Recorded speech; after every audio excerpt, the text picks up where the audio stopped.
Hello, good morning students. I know I am quite late और बहुत time हो गया, मैंने अभी तक कुछ अपडेट किया नहीं है because of my busy schedule. But हाँ, एग्जैक्टली आपकी जो एसएससी मेंस की आंसर की आई है तो उसके सटीक एनालिसिस के लिए मैंने बिल्कुल एक वीडियो बनाने की कोशिश की है जिससे कि आप लोगों को एक क्लियर आंसर मिल सके। जिन भी स्टूडेंट्स का पेपर बहुत अच्छा गया है, जिन्हें जो सेलेक्ट हुए हैं उनको बहुत बहुत कॉन्ग्रेचुलेशंस, बहुत बहुत बधाइयाँ। और दूसरे स्टूडेंट जिनका फर्स्ट अटैम्प्ट था या किसी कारणवश उनका नहीं हो पाया है तो उन्हें डिसहार्टन होने की कोई ज़रूरत नहीं है because it is just an exam, ये सिर्फ एक एग्ज़ाम है। और बिल्कुल कहना चाहूँगी कि हाँ, कुछ लोगों का ऐसा होता है कि फेलियर से लोग डर जाते हैं। तो मेरा जो पर्सनल एक्सपीरियंस कहता है वो ये कहता है कि फेलियर कभी भी एंड नहीं होता है। इनफैक्ट आपको पता है कि फेलियर के बाद आप ज़्यादा चीज़ें सीखते हो। वन टाइम में अगर सक्सेस मिल जाती है तो जो एक लिमिटेशंस आ जाती हैं, कई किसी और चीज़ को एक्सप्लोर करने की रिक्वायरमेंट नहीं पड़ती, आप एक ही बार में सक्सेस हो गए। तो बहुत सारी चीज़ें क्या होता है, लिमिट हो जाती हैं। बट हाँ, जब अगर एक या एक बार दो बार फेलियर देखने को मिलता है तो आप बहुत सारी चीज़ें एक्सप्लोर करते हो, खुद को एक्सप्लोर करते हो, खुद की स्ट्रेंथ को पहचानते हो। देखो, सबसे पहला पॉइंट यही है, खुद की स्ट्रेंथ को पहचानना कि आप किस तरीके से एडवर्स सिचुएशन में भी डील कर सकते हो। राइट। तो it's not a big deal कि अगर जिसका नहीं हो पाया है वो डिसहार्टन होंगे, मुझे बिल्कुल पता है क्योंकि हमारे जो यूथ हैं वो काफ़ी एंथुजियास्टिक हैं और मुझे लगता है कि काफ़ी पॉजिटिव भी हैं। तो चलिए आज का वीडियो स्टार्ट करते हैं, बहुत बहुत शुभकामनाओं के साथ और बहुत सारे बेस्ट ऑफ लक्स के साथ। तो आपका जो ये वीडियो है दो पार्ट में डिवाइडेड है, part one and part two, right. तो पार्ट वन में आपका वोकैब और ग्रामर का जितना भी सेक्शन आया है उसको कवर करेंगे। और पार्ट टू में आपका जो कॉम्प्रिहेंशन का पार्ट है जिसमें पैसेज एंड क्लोज टेस्ट किया गया है तो वो कवर करेंगे। तो प्लीज़ लाइक बटन ज़रूर हिट कीजिएगा अगर आपको अच्छा लगे, आपको लगता है कि हाँ, सटीक एनालिसिस दिया गया है विद रीजंस के साथ दिया गया है, तो अपने फ्रेंड्स के साथ ज़रूर से शेयर कीजिएगा। चलिए।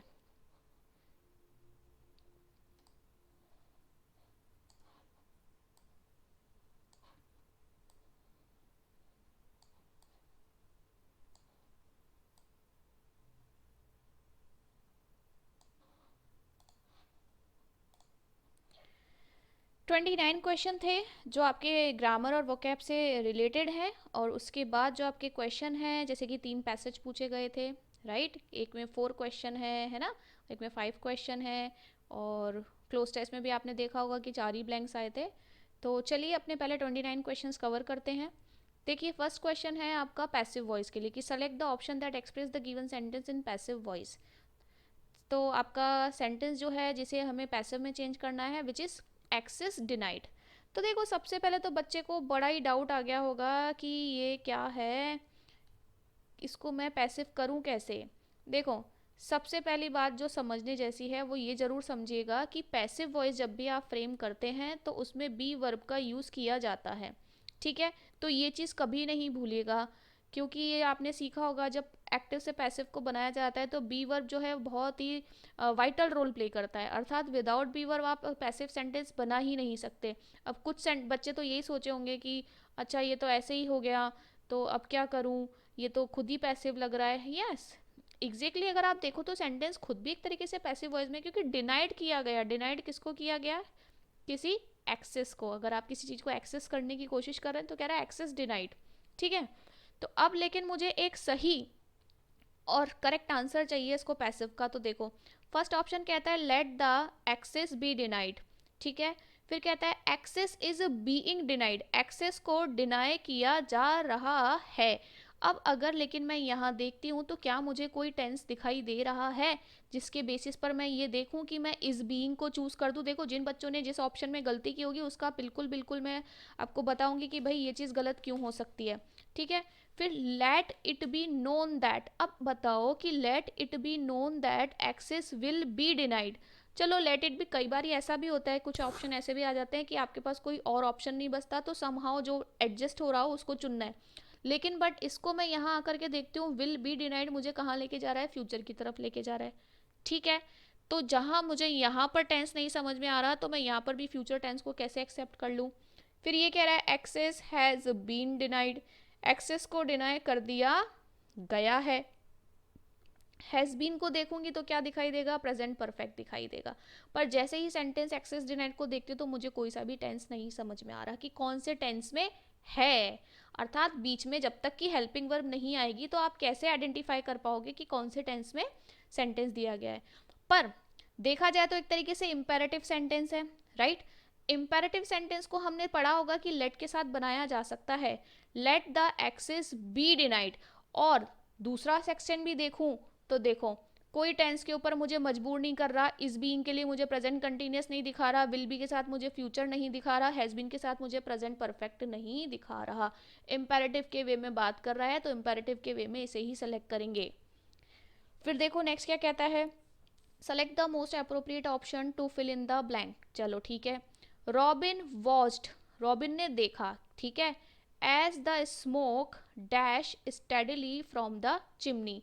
तो रॉबिन ने क्या देखा, स्मोक को कैसे जरा स्टेडली, स्टेडली एडवर्ब है मतलब बिल्कुल सीधे, है ना, फ्रॉम द चिमनी। अब देखो सोचने की ज्यादा बड़ी बात है नहीं, चिमनी अगर आप देखते हो, चिमनी से अगर धुआं निकल रहा है तो क्या होता है, ऊपर की तरफ ही बढ़ता है, तो क्या बोलोगे, रोज। ये कह रहा है लेफ्ट, अब लेफ्ट का मतलब होता है कहीं से निकलना या कहीं से रवाना होना। अब कोई ह्यूमन बीइंग तो है नहीं that who left the chimney, जिसने चिमनी को छोड़ा। वेंट यानी कि गया था, कहाँ गया था, कहीं जाने की बात कर रहे हैं। या हंग का मतलब होता है क्या, देखो हैंग लटकाना, और हंग उसकी सेकेंड और थर्ड फॉर्म होती है। तो धुआं ऊपर की तरफ जाएगा कि नीचे की तरफ जाएगा, तो जाहिर सी बात है धुआं ऊपर की तरफ जाएगा, ठीक है, तो रोज बोलोगे।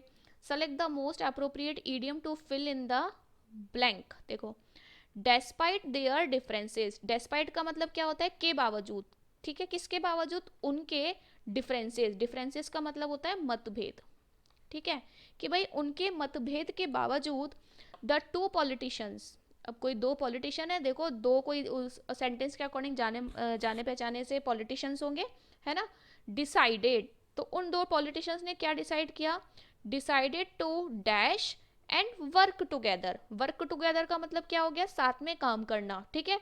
अब उन्होंने साथ में काम करने का डिसाइड क्यों किया, फॉर द ग्रेटर गुड, यानी कि ताकि उनका मतलब जो भी कोई पॉलिटिशियन काम करता है या कोई पार्टी करती है काम, तो बेसिकली देखो एजेंडा तो क्या होता है, एजेंडा तो होता है कि भाई समाज का भला हो, है ना, जो भी वो काम करें वो अच्छे के लिए हो।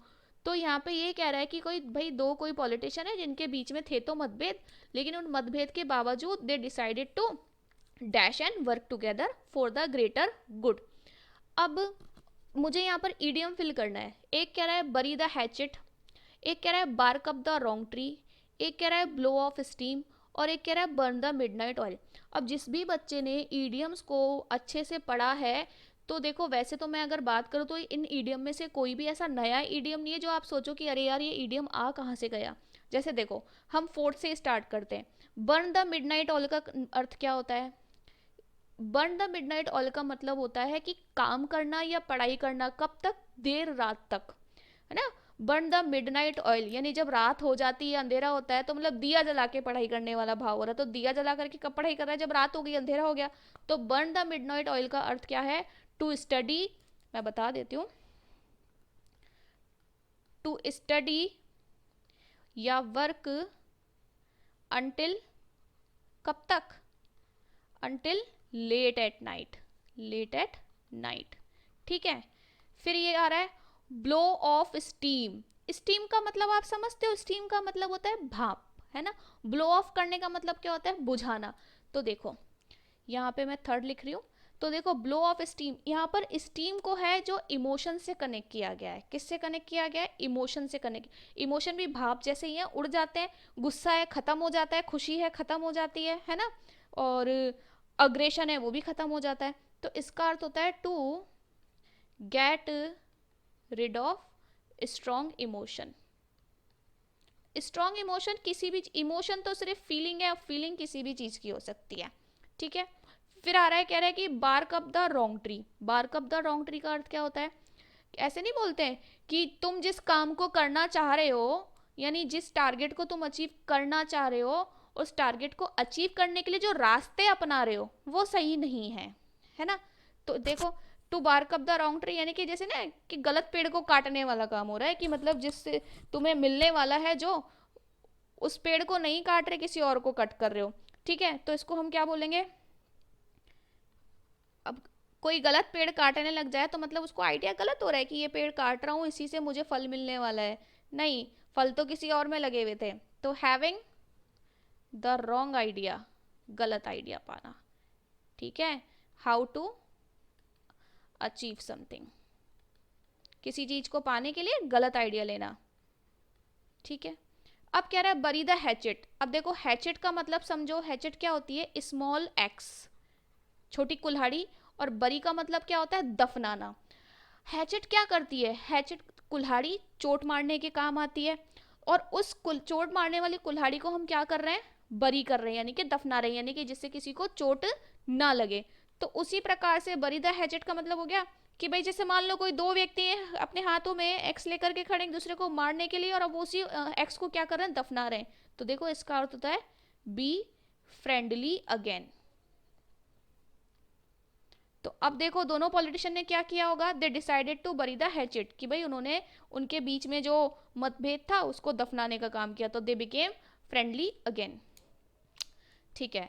Select the option that expresses the given sentence in active voice. देखो the award was presented, present किसको किया गया? अवार्ड को। किसको किया गया? टू हर, ठीक है, किसी लड़की को। किसने किया? By the director. अब मुझे यहाँ पर आकर के दिख रहा है कि भाई वॉज प्रेजेंटेड लिखा हुआ है, मतलब कि सेंटेंस जो है वो सिंपल पास्ट का है, ठीक है। अब मुझे ज़्यादा दिमाग नहीं लगाना है, मुझे ये सिर्फ देखना है कि मेरा सब्जेक्ट कौन है? डायरेक्टर है। अब डायरेक्टर ने एक्शन क्या किया? प्रेजेंट का किया, यानी कि मुझे सेकंड फॉर्म में इसको यूज़ करना है, ठीक है। और किसको किया उसने? किसी लड़की को किया, और प्रेजेंट क्या किया? अवार्ड किया। तो मैं आती हूँ यहाँ पर सिर्फ ये देखने लगी कि भाई कहाँ पर है जो सेंटेंस द डायरेक्टर से शुरू हो रहा है, ठीक है। सब्जेक्ट ढूंढो, द डायरेक्टर, कहीं पे दिया है क्या? शी वॉज प्रेजेंटिंग में शी तो प्रेजेंट कर ही नहीं रही थी, बल्कि शी को प्रेजेंट किया गया था। अब अवार्ड खुद तो प्रेजेंट करेगा नहीं, अवार्ड तो नॉन लिविंग थिंग है, तो प्रेजेंटेड कैसे बोलोगे? शी प्रेजेंटेड, वापस से शी प्रेजेंटेड यूज कर दिया। तो ये तो कुछ क्वेश्चन ऐसे थे जो बहुत मिनटों में और चुटकियों में सॉल्व होने वाले थे। The director presented the award to her, तो मैं किसको अपना सही आंसर मानूंगी? फर्स्ट को, ठीक है। The director presented the award to her. Select the most appropriate option to fill in the blank. चलो फिल इन द ब्लैंक आ गया। अब कह रहे हैं बाय दिस टाइम टुमारो, मतलब इस समय तक, कब? कल, ठीक है। I dash the work assign to me, assign मतलब दिया गया, किसको? मुझको।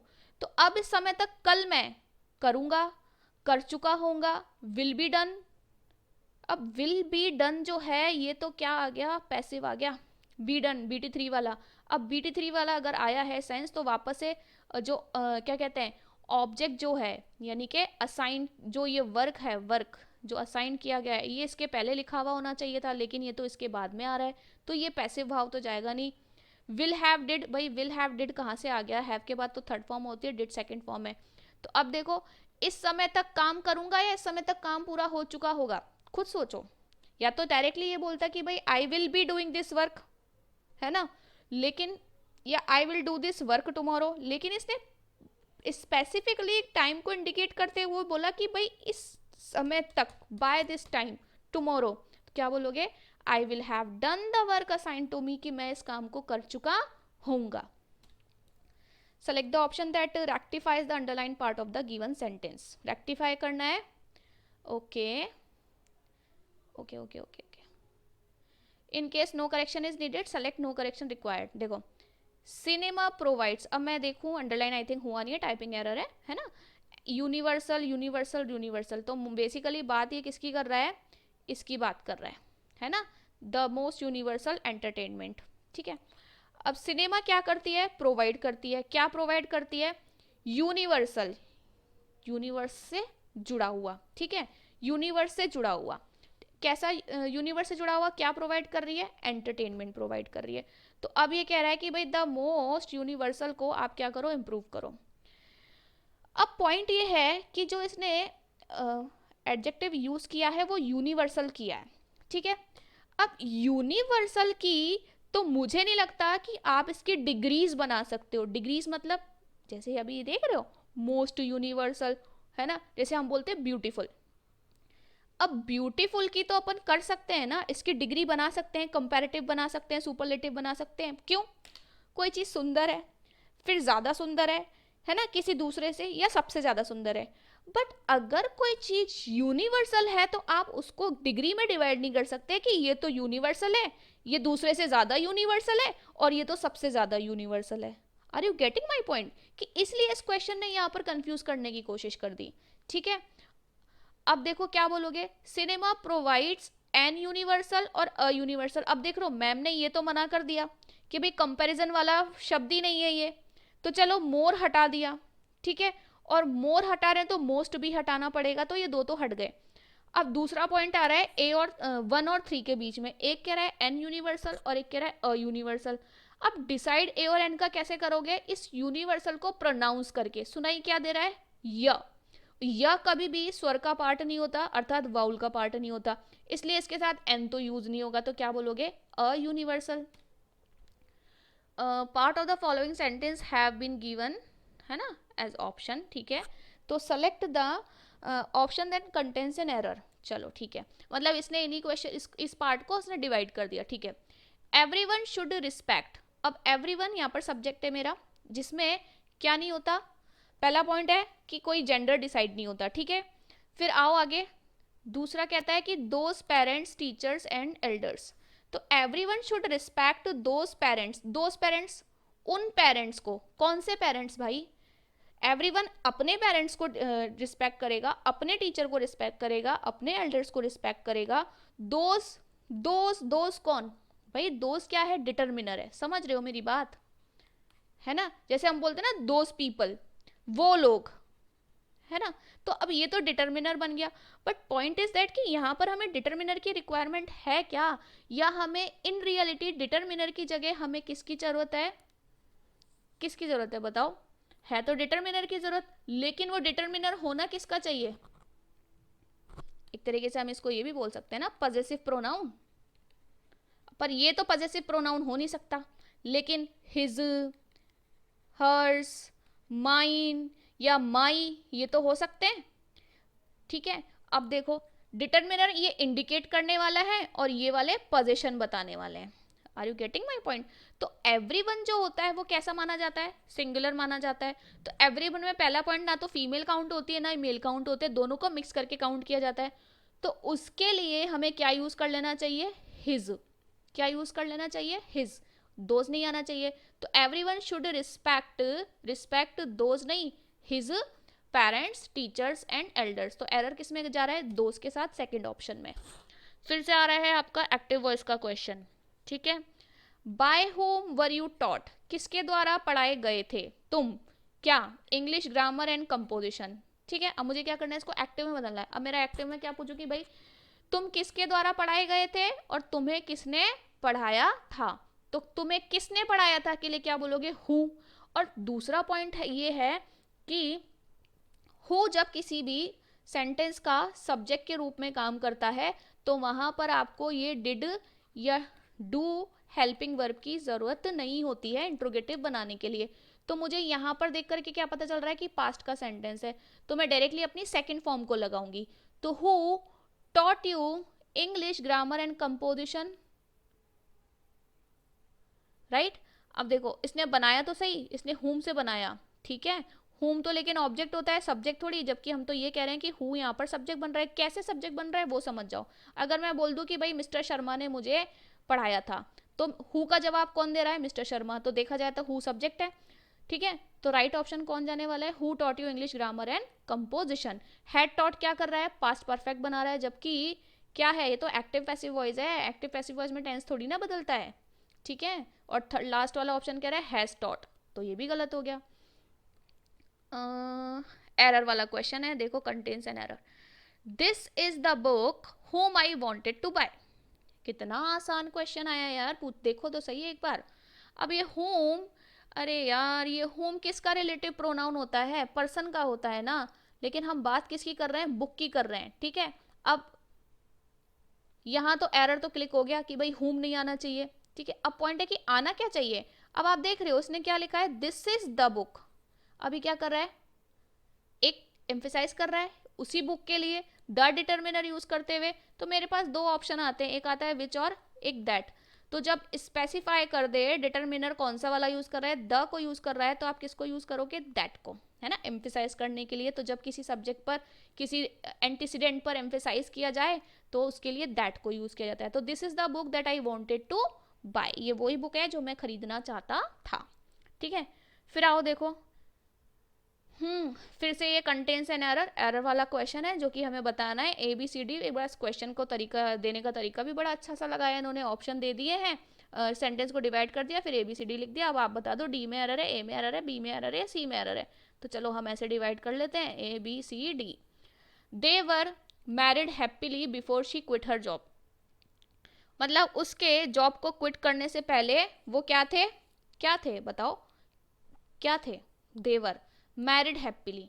अरे मैरिड हैप्पीली अगर मैं यहाँ पर अपडेट करती हूँ तो ये क्या कह रहा है, सोचो आप, कि तो एडवर्ब की तरह बना दिया उसने इसको, कि भाई मैरिड हैप्पीली होता है कि हैप्पीली मैरिड होता है, कि भाई खुशी खुशी विवाहित जीवन को स्पेंड कर रहे थे। ठीक है, तो यहाँ पर क्या बोलोगे, गलती किस में बताई है इसने, बी ऑप्शन में।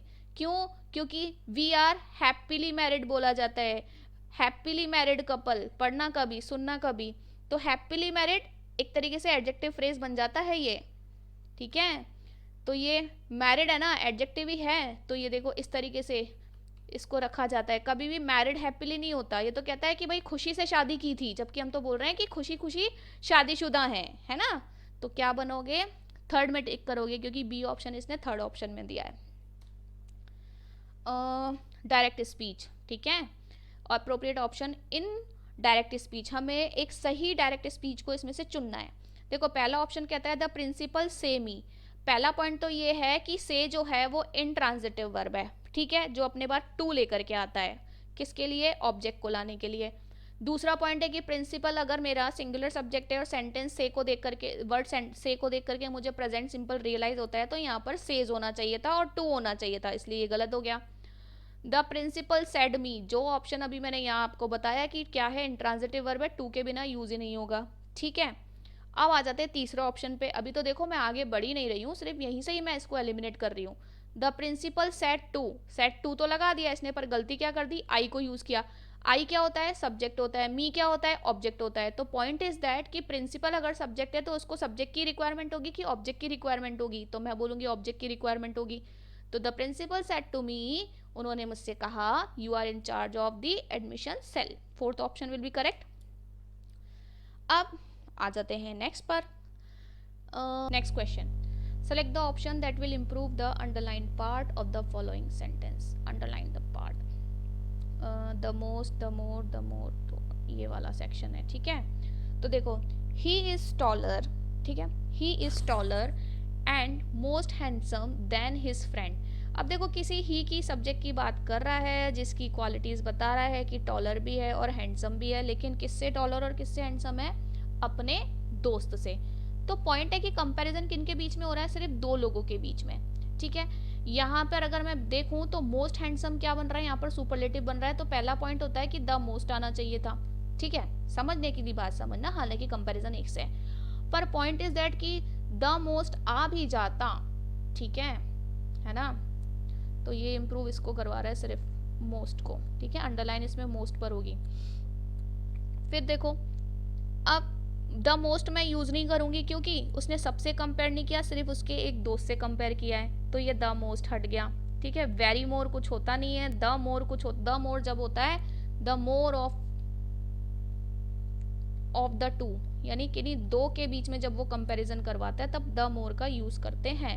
अच्छा आप सोचो कि मैम आप कह रहे हो कि द मोर जब दो के बीच का कंपैरिजन करवाते हैं, द मोर करवा तो रहा है, लेकिन एक चीज याद रखना, ऑफ द टू, यानी कि वहां पर इस ऑफ प्रेपोजिशन को भी यूज किया जाता है और देन का तो कहीं यूज ही नहीं होता है। ठीक है, तो अब मैं क्या बोलूंगी, जैसे टॉलर कंपैरेटिव फॉर्म को यूज किया गया, उसी प्रकार से हैंडसम की भी तो कंपैरेटिव फॉर्म को ही यूज करेंगे फिर, कि भाई ही is taller and more handsome, है ना, ही इज टॉलर एंड मोस्ट की जगह मोर हैंडसम। ठीक है, लंबा भी ज्यादा है उससे और ज्यादा हैंडसम भी है। चलो इडियम आया, bite the bullet. Okay, select the sentence which give the most appropriate meaning of the given idiom. अच्छा, तो जो ये बाइट द बुलेट है, इसने इसके अर्थ को इन सेंटेंसेस में यूज किया है। देखो क्या कह रहा है, Jack and Jill went up the hill to fetch a pail of water. अच्छा, ये तो पोएम का दे दिया उसने। फिर कह रहा है डिस्पाइट द पेन, पेन के बावजूद Sarah decided to go ahead with the surgery. अर्थात सरा को दर्द था, फिर भी उसने डिसाइड किया सर्जरी के लिए जाने का। The chef prepared a delicious meal for the guest, chef ने गेस्ट के लिए एक स्वादिष्ट भोजन पकाया। The children played in the park on a sunny day.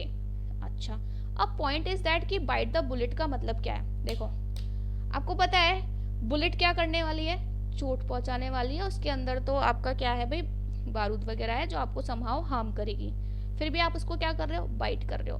अर्थात you know the consequences of it, आप उसके परिणाम को जानते हो, लेकिन फिर भी आप उसको बाइट कर रहे हो। तो अगर मैं उसको यूज करूं मेरे सेंटेंस में, तो देखो यहाँ पर किसी कॉन्सिक्वेंस की बात नहीं हुई कि Jack and Jill went up the hill to fetch a pail of water, कि भाई वो एक पेल ऑफ वाटर लेने के लिए ऊपर गए। लेकिन ये जरूर कह रहा है कि भाई डिस्पाइट द पेन, यानी कि पेन होने के बावजूद, मतलब उसको दर्द है, उसको पता है कि अगर सर्जरी होगी तो उसको पेन और होगा, लेकिन फिर भी वो क्या कर रही है, डिसाइड कर रही है to go ahead with the surgery, यानी जो सर्जरी चल रही है उसको कंटिन्यू करने के लिए कह रही है, भाई दर्द हो रहा है लेकिन फिर भी कंटिन्यू करो। तो राइट जो सेंटेंस यूज किया गया है इडियम का, वो है second one, bite the bullet. अब देखो, इसमें the chef prepared a delicious meal for the guest, इसमें कोई सिचुएशन ही नहीं अपडेट किया, बस खाली ये बता दिया कि भाई शेफ ने डिलीशियस मील पकाया। उसमें बताते कि भाई उसको पता था कि उसका कस्टमर सेटिस्फाइड नहीं होगा, फिर भी उसने बहुत स्वादिष्ट खाना बनाने का कोशिश किया, ऐसा कुछ अपडेट करता। फिर ये कह रहा है कि the children played in the park on a sunny day. अब ये बोलते थे कि it was a scorching heat, still students play the chose to play the game in the park. इस तरीके से देता, तब भी पता चलता है कि उनको पता था कि उनको हर्ट होगा, उनको स्कॉर्चिंग हीट में वो बर्न होंगे, फिर भी वो खेले, तब तो हम मानते। तो इसलिए इन दोनों को अपन एलिमिनेट कर देते हैं। Select the most appropriate option in the superlative degree that can substitute the underline segment. चलो, ये कह रहा है select the most appropriate option in the superlative degree. देखो कितना अच्छा क्वेश्चन दे रहा है कि खुद ही तुम्हें गाइड करे दे रहा है कि तुम्हें चुनना है सुपरलेटिव डिग्री में। चलो, क्या सुपरलेटिव में मच यूज करते हैं? नहीं। क्या सुपरलेटिव में मोर यूज करते हैं? नहीं। क्या सुपरलेटिव में केवल एक एडजेक्टिव को यूज करते हैं? नहीं। किसको यूज करते हैं? मोस्ट को। और मोस्ट चैलेंजिंग, यानी जो सबसे ज्यादा चैलेंज करने वाला हो, यानी कि आपको चुनौती देने वाला हो कि भाई ये कठिन होने वाला है। देखो, एक तो पॉइंट किसी ने इस क्वेश्चन की हेडिंग को ही पढ़ लिया होता तो बहुत अच्छे से समझ में आ जाता, और सुनो बाई चांस नहीं भी पढ़ा होता तो देखो क्या कह रहा है, दिस इज द चैलेंज। तो पॉइंट इज दैट कि तुम्हें, है ना, द को तो हटाना ही नहीं है, ठीक है। और दूसरा पॉइंट कहता है कि द नहीं हटेगा तो द के बाद द मच चैलेंजिंग का कोई उपयोग नहीं है, द मोर चैलेंजिंग का कोई उपयोग नहीं है। हो सकता था अगर ऑफ प्रपोजिशन के साथ किन्हीं दो चीजों में कंपैरिजन करवाता। This is the challenging task I have ever encountered. अब देखो, यहाँ पर हो सकता है बच्चा बोल दे ma'am this is the challenging, यानी कि हो सकता है कि वो एक स्पेसिफिक वे में कह रहा हो कि भाई दिस इज द चैलेंजिंग, ये तो चैलेंजिंग है ना, देखा सुना हो सकता है। पर पॉइंट है कि आगे कह रहा है आई हैव एवर एनकाउंटर्ड, अर्थात उसने टास्क तो बहुत सारे एनकाउंटर किए हैं। अब ये कह रहा है अभी तक में जो आई हैव एवर एनकाउंटर्ड का मतलब क्या है कि यानी कि पिछले से लेकर के अभी तक के अनुभवों को इकट्ठा करके बता रहा है कि अब तक मैंने जिन्हें एनकाउंटर किया है। तो अब उसने जितने भी टास्क एनकाउंटर किए थे, यानी कि फेस किए थे, उनमें से सबसे कंपैरिजन की बात कर रहा है। तो क्या बनाओगे? द मोस्ट चैलेंजिंग, ठीक है। दोनों तरीके से देखो, हेडिंग पढ़ते तो भी आसानी से जाता, सेंटेंस को सेंस करते तो भी आसानी से जाता। क्वेश्चन पे the given sentence has an error which has been underline, ठीक है, एरर है अंडरलाइन में, ठीक है। Lot while making any decision she, अच्छा देखो इसने अंडरलाइन किया है इसको, किसको? वैक्सीलेट्स को, ठीक है। अब देखो, आपने वैक्सीन की स्पेलिंग सुनी होगी ना, ऐसे होती है वैक्सीन। तो ये कह रहा है she vacillates a lot while making any decision. तो मुझे इसे इम्प्रूव करना है। पहला पॉइंट इज दैट कि वैक्सीलेट तो कुछ होता ही नहीं है, एक जरूर होता है विच इज, हाँ, जो कि इसमें देखो मेंशन है ना, देखो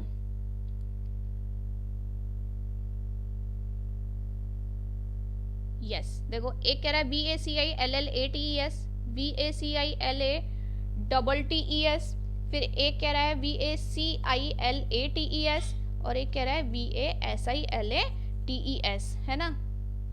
अब देखो राइट स्पेलिंग क्या है और इसके सेंटेंस का अर्थ क्या है।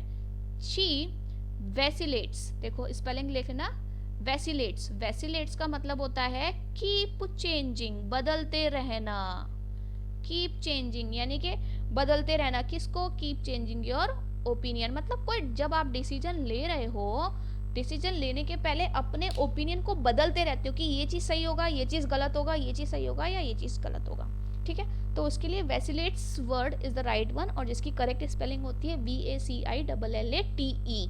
अब सब्जेक्ट हमारा सिंगुलर था इसलिए उसको वैसिलेट्स करना पड़ा, ठीक है।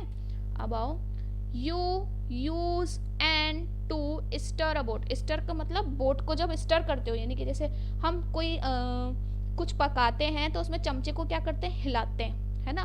उस हिलाने के प्रोसेस से क्या होता है, आपकी सब्जी मिक्स होती है या जो भी आप जिस चीज़ को फ्राई करना चाह रहे हो वो प्रॉपरली फ्राई होता है। तो उसी प्रकार से जब आप बोट को स्टर करते हो तो बोट क्या करती है, मूवमेंट करती है ना। आप आगे पीछे करने का जो काम करते हो, ठीक है। तो यू यूज एन आर और, ठीक है। अब इसके ARER तो मेरा क्या है, हेल्पिंग वर्ब है, प्रेजेंट सिंपल का, तो ये तो यूज होगा नहीं। और क्या है, एक तरीके से कंजक्शन है, या का भाव रखता है तो ये भी यूज नहीं होगा क्योंकि मुझे तो नाउन चाहिए ना, एन आर्टिकल आया तो नाउन चाहिए। फिर अब देखो क्या कहते हो, अब एक कह रहा है OAR और एक कह रहा है ORE। तो देखो प्रोनाउंसिएशन दोनों का सेम है, और ऐसे OR भी बोल सकते हैं इसको, ठीक है। ब्रिटिश और अमेरिकन में जो एक्सेंट चेंज होता है, और ये कहता है और। अब point is that which one is right, तो चलो समझ लेते हैं। अब एक तो सबको ही पता होगा कि क्या होगा वो, जिसको इन हिंदी हम चप्पू बोलते हैं, जिससे हम चलाते हैं नाव को, बोट को, ठीक है।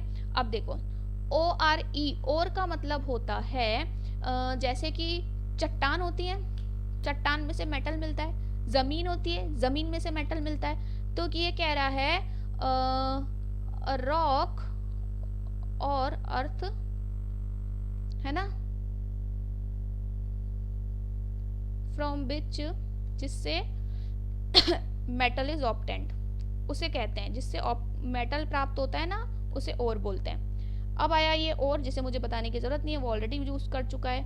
You use an oar to stir a boat, कि आप एक ओर को यूज करते हो बोट को चलाने के लिए, यानी कि चप्पू को यूज करते हो, ठीक है। अब आ रहा है indirect speech. He said 2 and 2 make 4, 2 and 2 make 4, किसी ने कहा, मुझे इसका इनडायरेक्ट स्पीच चाहिए। तो ही सेड, कॉमास को हटा करके मुझे क्या चाहिए, दैट चाहिए। सेज हटा दो, सेज नहीं होगा क्योंकि यहाँ पर सेड है, ये भी सेज हटा दो, ये भी हटा दो, ठीक है। अब डिसाइड यहाँ करना है कि 2 and 2 मेक 4 चूज करूँ कि 2 and 2 मेड 4 चूज करूँ। अब पॉइंट इज दैट कि ये जनरल सेंस में फैक्ट की बात कर रहा है। भाई 2 और 2 जोड़ोगे तो 4 बनेंगे, चाहे आज जोड़ो, चाहे कल जोड़ो, चाहे परसों जोड़ो, है ना, या पिछले वाले कल और परसों में जोड़ो, तब भी वो क्या रहेंगे, 4 ही रहेंगे। तो अर्थात यहाँ पर टेंस नहीं बदलेगा, 2 and 2 मेक 4, यानी कि जो फैक्ट चेंज ही ना हो वहां पर टेंस भी चेंज नहीं होगा। ओके, ये कह रहा है क्या, सिनोनिम फाइंड करना है, यहाँ लिखा हुआ है सिनोनिम। द अथॉरिटी रिफ्यूज्ड, यानी कि जो अधिकारी थे उन्होंने क्या कर दिया, रिफ्यूज कर दिया। किस चीज को रिफ्यूज किया, टू पे एनी हीड, यानी कि ध्यान देना। टू पे हीड का मतलब होता है ध्यान देना, है ना। तो they refuse to pay any heed to the dash demands, कैसी dash demands, made by the workers, जो वर्कर्स के द्वारा डिमांड की गई थी। अब उसके डिमांड के लिए उसने यूज किया ट्रिवियल। ट्रिवियल का मतलब क्या होता है, छोटी, तुच्छ। तो मतलब मैं क्या मानूं, जिनका कोई उपयोग ना हो, जो आपके लिए इंपॉर्टेंट ही ना हो, ऐसी डिमांड को जो वर्कर के द्वारा की गई, छोटी और तुच्छ मतलब जिसका उपयोग नहीं होता ना। अब देखो मैजेस्टिक की बात कर रहा है, मैजेस्टिक का मतलब क्या होता है कि कोई ऐसी चीज जो बहुत ज्यादा इंप्रेसिव हो, इंप्रेसिव हो बाय इट्स साइज, मतलब साइज कैसा हो, बहुत ह्यूज हो, बहुत बड़ा हो, ठीक है। अब कह रहा है कंसाइटेड। कंसाइटेड की अगर मैं बात करूं तो कंसाइटेड का मतलब क्या होता है, देखो एडजेक्टिव वर्ड है। कंसाइटेड का मतलब जैसे आपको अपने ऊपर बड़ा प्राउड नहीं होता, खुद के ऊपर प्राउड होना, है ना, या जो काम आप करते हो उसके ऊपर प्राउड होना, तो इसको आप ये लिख सकते हो हैविंग प्राइड। ओ हैविंग प्राइड, प्राइड रखना किसी पर, या तो खुद के ऊपर प्राइड रखना या जो काम आप करते हो उसके ऊपर प्राइड रखना इज कॉल्ड कंसाइटेड। तो मैं बोलूँ कि दैट ही इज कंसाइटेड मतलब कि ही हैज प्राउड, ठीक है, प्राइड। इनसिग्निफिकेंट क्या होता है? अनइम्पॉर्टेंट, जो आपको काम का ना लगे। इडियोटिक यानी कि बेतुका, बेवकूफी भरा। तो अब बताओ कि वो डिमांड कैसी थी? क्या बोल रही है? इनसिग्निफिकेंट थी, है ना? तो डिमांड्स कैसी थी? तुच्छ थी, छोटी थी, जो काम की नहीं थी, तो उसने उसको क्या बोला? इनसिग्निफिकेंट।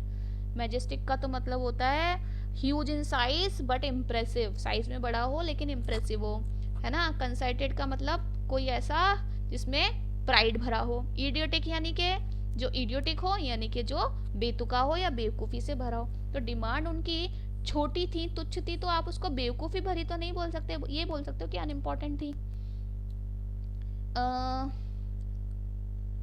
ओके, एरर वाला क्वेश्चन है, सेंटेंस पढ़ लेते हैं क्या कहता है। Ashoka was not only a great warrior, कि अशोका नॉट ओनली, कि सिर्फ क्या नहीं था, एक ग्रेट वॉरियर नहीं था, बट ऑल्सो बल्कि अ वेरी वाइजर रूलर। तो भाई इम्प्रूवमेंट तो रिक्वायर्ड है। क्यों? क्योंकि अ वेरी अपने आप में उसके बाद में क्या लेगा? एक सिंपल वाला एडजेक्टिव वर्ड लेगा, किसी से कंपेयर थोड़ी करवा रहा है वाइजर, तो क्या बोलोगे? Wise, a very wise ruler, कि अशोका सिर्फ ग्रेट वॉरियर ही नहीं था बल्कि बहुत बुद्धिमान शासक भी था। फिर से no error. They want to live in first floor of this building, preposition का एरर है भाई लोगों, देख लेना। दे वॉन्ट टू लीव, वो रहना चाहते हैं कहाँ पे? इन फर्स्ट फ्लोर। अब बताओ इन फर्स्ट फ्लोर बोलोगे या ऑन फर्स्ट फ्लोर बोलोगे? तो एरर कहाँ हो गया? सेकेंड ऑप्शन में।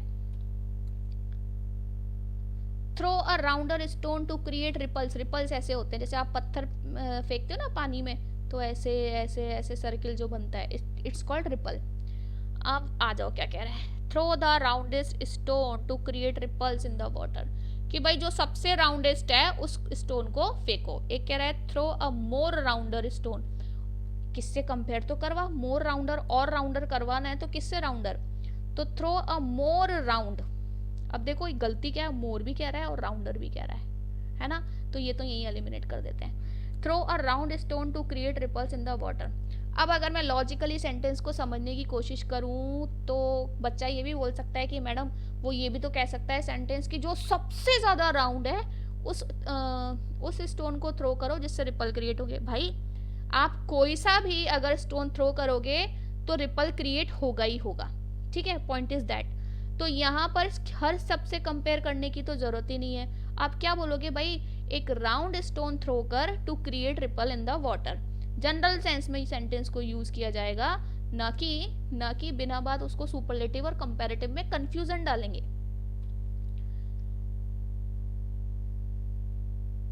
अच्छा ओके, जैसे पी क्यू आर एस आते थे, अब पी क्यू आर एस की जगह इसने क्या कर दिया, इसने यहाँ पर ऐसे ही दे दिया। अब इसको हमें अरेंज करने के लिए बोला है। The students eagerly their awaited result. अब मैं देखो सब्जेक्ट मान लूँ स्टूडेंट्स को, क्योंकि ईगरली अवेटेड, अवेटेड तो यहाँ पर क्या है? वर्ब है, और रिजल्ट किस है? क्या ऑब्जेक्ट लग रहा है? लग ही रहा है, जाहिर सी बात है। ईगरली क्या है? एडवर्ब है। ईगरली यानी कि बहुत उत्सुकता से, है ना? ईगरली यानी उत्सुकता से। तो the awaited eagerly results their student. अरे यार, the awaited eagerly results their student, क्या ये कोई सेंस ही नहीं दे रहा। Eagerly awaited the students, eagerly awaited इंतजार कराया, ईगरली अवेटेड द स्टूडेंट्स, ये भी सही नहीं दे रहा। पॉइंट इज दैट कि भाई सेंटेंस को फ्रेम करने के लिए सबसे पहले सब्जेक्ट चाहिए होता है, और सब्जेक्ट कौन है?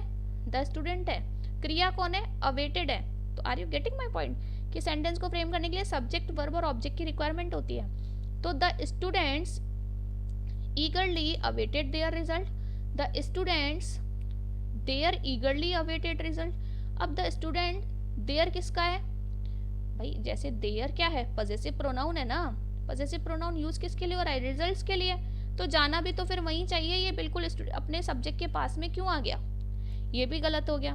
तो क्या बोलोगे कि भाई द स्टूडेंट्स ने ईगरली अवेटेड, उत्सुकता से इंतजार किया, है ना? किसका? अपने रिजल्ट्स का। तो राइट ऑप्शन कौन होगा अरेंजमेंट पर? Third one. The girl was dash as she was drenched in the rain. Drenched का मतलब होता है वेट। अब देखो, अब जब लड़की बारिश में भीगी हुई है तो कैसी होगी? बोल्ट होगी। बोल्ट तो वो होते हैं ना, वो आपने देखा होगा जो कसते हैं हम, है ना? टाइट, टाइट हो गई भीगने के बाद, कोल्ड हो गई, ठंडी हो गई भीगने के बाद, या सोने की हो गई भीगने के बाद। तो क्या बोलोगे? कितना आसान है यार। The girl was cold as she was drenched in the rain. अब आप बारिश में भीग जाते हो तो ठंडे हो जाते हो ना। वापस से इनडायरेक्ट स्पीच सेंटेंस है, he said I bought this book for my brother. कितना आसान है। ही सेड कोई लड़का ही है जिसने कहा, तो मैं बोल दूंगी ही। बॉट कहा तो सेकंड फॉर्म है, पास्ट सिंपल है, पास्ट परफेक्ट कर दो, ही हैड बॉट। दिस की जगह क्या हो जाएगा? दैट। देखो ये यही हम आसानी से यूज कर रहे हैं। फॉर माई की जगह क्या हो जाएगा? हिज। तो फटाफट से ढूंढ लो कहाँ लिखा हुआ है। He said that he had bought that book for his brother. Third option.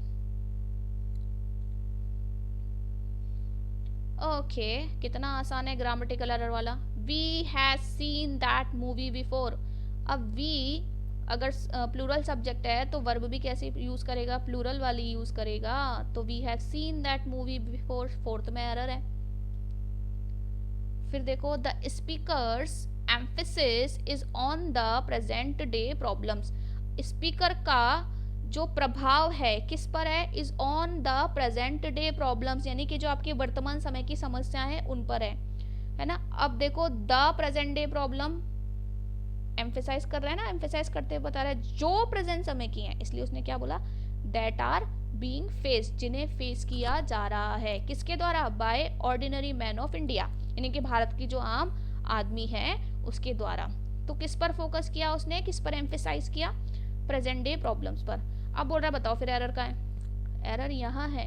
अब ये है स्पीकर्स, स्पीकर का क्या? Ma'am emphasis. और एम्फेसिस की स्पेलिंग क्या होती है? EMPHASIS, right? तो यहाँ उसने क्या कर दिया? SISS। तो क्या करना है मुझे? यहाँ पर एरर बताना है।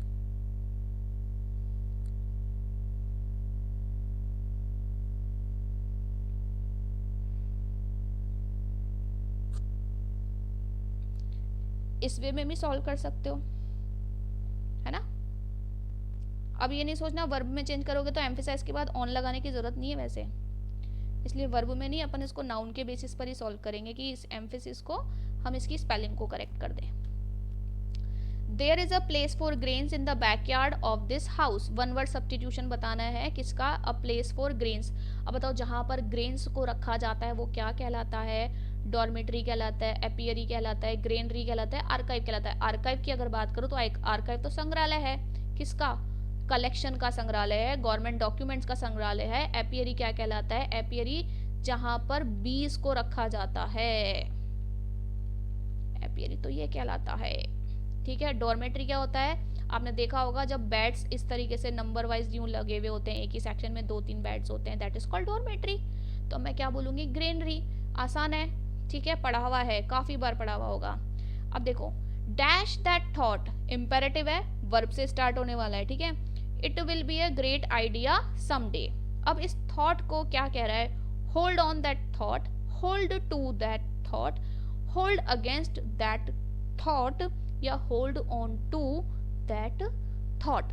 अब देखो, होल्ड ऑन का मतलब क्या होता है? होल्ड ऑन का मतलब होता है वेट। तो वेट दैट थॉट, उस थॉट को इंतजार कराओ। होल्ड टू का मतलब होता है पकड़ना, ठीक है, ठीक है। तो पकड़, थॉट को पकड़ने के लिए कह रहा है। होल्ड अगेंस्ट कुछ होता नहीं है, होल्ड किसी के अगेंस्ट, यानी कि किसी चीज के विपरीत किसी चीज को होल्ड करने का भाव दे, फ्रेज है नहीं कोई है, ठीक है। अब आ रहा है hold on to. Hold on to का मतलब क्या होता है? किसी चीज को रखना, टू कीप समथिंग, है ना। किसको रखना? किसको रखना? That is an advantage. अब देखो, अब एडवांटेज कैसे प्रतीत होगा ये देख लो, क्या कह रहा है? It will be a great idea someday. मतलब इस थॉट को क्या रखो भाई? रखो इसको। इट कीप दिस थॉट, यानी ये आपके लिए एडवांटेजियस है, इसको रखो, it will be a great idea someday, तो किसी दिन ये बहुत अच्छे आइडिया के रूप में काम आने वाला है या काम आएगा। तो प्रॉपर जो करेक्ट फ्रेजल वर्ब है वो होगी hold on to. Hold on का मतलब होता है, जैसे बोलते हैं ना हे होल्ड ऑन, तो होल्ड ऑन का मतलब क्या हो गया, रुको, इंतजार करो, वेट करो, तो वेट का भाव नहीं है, ठीक है। Option that can be used as a one word, ठीक है, वन वर्ड है, इस अंडरलाइन को। She was known for her ability to communicate effectively and express herself clearly in writing and speaking. ये कह रहा है कि कोई लड़की है जो जानी जाती थी, शी वॉज नोन, है ना, शी वॉज नोन, जानी जाती थी किस चीज़ के लिए, अपनी एबिलिटी के लिए। और कौन सी एबिलिटी थी कि वो कम्युनिकेट इफेक्टिवली कर सकती थी, अपने आप को एक्सप्रेस इफेक्टिवली कर सकती थी, क्लियरली कर सकती थी, दोनों ही रूप से, राइटिंग में भी और स्पीकिंग में भी, ठीक है। अब हम बात करें इनकोहेरेंस की।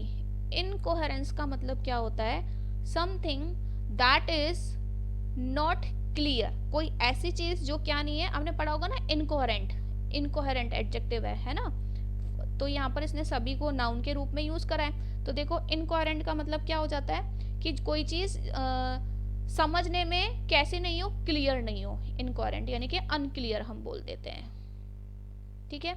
रैमलिंग की बात करें तो रैमलिंग का अर्थ भी सेम ही होता है कि दैट यू स्प्रेड समथिंग, अर्थात आप किसी चीज को फैला तो रहे हो, यानी कि आगे स्प्रेड तो कर रहे हो, स्प्रॉल कहलाता है, ठीक है, स्प्रेड तो कर रहे हो लेकिन इन एन कंफ्यूज्ड वे, यानी कि कंफ्यूजन वाले वे में, यानी कि सामने वाला उसको सुन करके कंफ्यूज हो जाए, ठीक है। और अब देखो आर्टिकुलेट आपने सुना होगा, आर्टिकुलेट करना, राइट। आर्टिकुलेट करने का मतलब होता है एक्सप्रेस करना in a good manner, in an effective manner, in a clear manner. तो वही बात है, उस आर्टिकुलेट को हमें नाउन के रूप में यूज करा है, आर्टिकुलेशन। तो she was known for her articulation, यानी अपनी उस एबिलिटी के लिए नोन की जाती थी कि वो चीज़ें कम्युनिकेट कर सके, एक्सप्रेस कर सके इन अ क्लियर वे।